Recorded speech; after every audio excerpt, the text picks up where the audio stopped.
After more than 20 years, a man is finally in custody for a 2001 cold case murder in Chevy Chase. And tonight, we know more about the relationship between the suspect and the victim. It is a connection that has the family in disbelief. Tonight, Fox 5's Nana-Sentuo Bonsu is in Montgomery County with the very latest. Nana?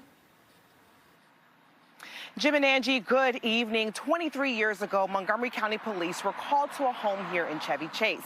They found a woman murdered in her home after she didn't show up for work. Now, for years, there were no leads until DNA that was recovered from the scene matched a familiar face.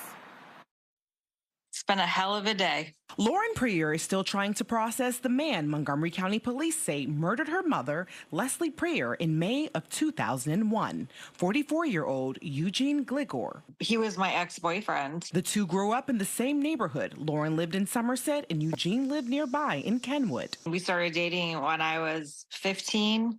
And so his family and my family knew each other. And never in a million years was he ever a person of interest or suspect or came to mind as the person who took your mom's life.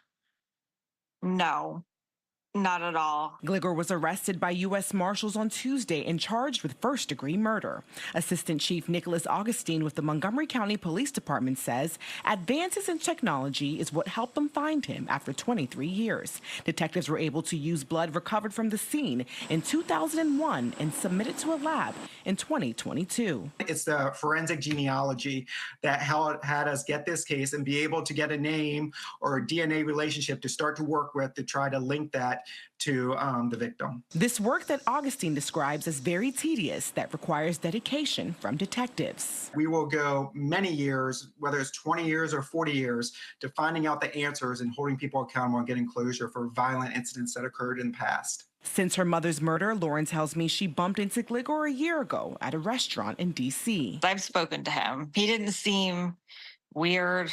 And how you can look somebody in the eye and knowing that you committed this crime and act like nothing happened is pretty unreal. And now Lauren tells me she was 24 at the time her mother was murdered. She says she's filled with a lot of different emotions, but there is a sense of relief and hopefully justice to come soon. Now, Gligor is currently in D.C. waiting to be extradited back to Montgomery County, where he will appear in front of a judge. Guys.